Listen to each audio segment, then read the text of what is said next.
Hore, ayo jalan. Sepasang suami istri bernama Jono dan Jenny hidup bahagia bersama dua putri mereka. Namun, Jono masih berharap memiliki anak laki-laki. Karena itu, mereka berkonsultasi dengan dokter untuk mengetahui bagaimana genetika dan teknologi modern dapat menentukan jenis kelamin bayi.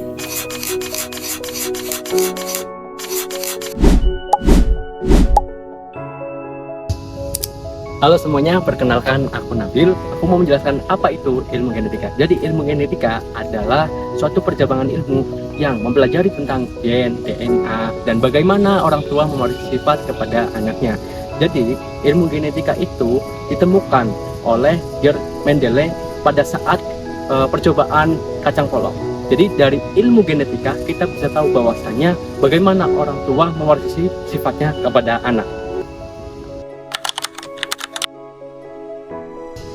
Jadi, penurunan sifat terjadi karena adanya pertemuan dari sel telur dari seorang ibu dan seorang ayah dalam proses fertilasi.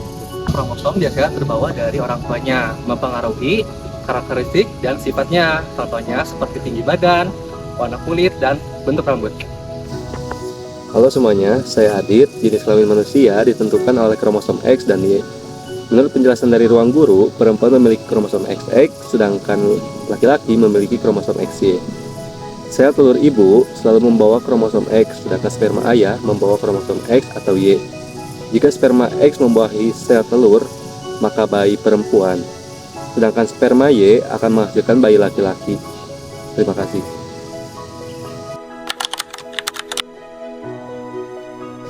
Halo, nama saya Arkan. Teknologi untuk memilih jenis kelamin bayi saat ini memang memungkinkan dilakukan melalui program bayi tabung atau IVF. Menurut Kementerian Kesehatan, metode tersebut dikombinasikan dengan pemeriksaan embrio atau PGD. Dokter dapat memilih embrio dengan kromosom XX atau XY sebelum ditanam ke rahim.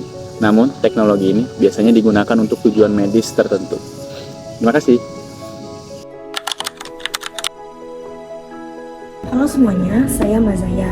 Jadi, pemeriksaan DNA bayi saat di dalam janin ibunya itu menggunakan metode NIPT, sama seperti yang dijelaskan oleh Halodoc. Metode tersebut itu mengambil sampel darah dari si ibunya untuk mendeteksi DNA. Tapi selain kita dapat mengetahui jenis kelamin apa bayinya, kita juga bisa mengetahui apakah ada kromosom yang cacat atau tidak.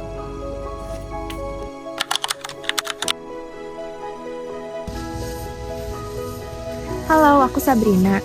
Dokter biasanya mengidentifikasi jenis kelamin bayi menggunakan USG selama masa kehamilan. Jenis kelamin bayi dapat mulai terlihat di usia kehamilan 12-14 minggu. Dengan teknologi USG modern, hasil pemeriksaan dapat menjadi lebih akurat. Terima kasih.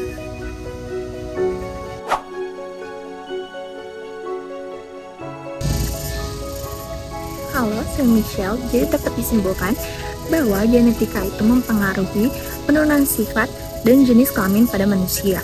Dengan adanya teknologi modern, kita dapat memeriksa DNA dan penentuan jenis kelamin pada bayi. Namun, teknologi tersebut harus digunakan dengan mempertimbangkan etika dan kesehatan bayi. Pada akhirnya, yang paling penting bukanlah jenis kelamin bayi, melainkan kesehatan keluarga. Terima kasih. Hore, ayo jalan. Dari kasus Jono dan Jenny yang ingin memiliki anak laki-laki, kita belajar bahwa keinginan tersebut sebaiknya disikapi dengan bijak. Teknologi genetika memang bisa membantu, tetapi penggunaannya harus aman, sehat, dan masih mempertimbangkan etika. Daripada terlalu memikirkan jenis kelamin bayi, orang tua sebaiknya lebih fokus menjaga kesehatan ibu, calon bayi, dan keharmonisan keluarga. Karena pada akhirnya yang paling penting bukan laki-laki atau perempuan, melainkan anak yang sehat dan keluarga yang bahagia.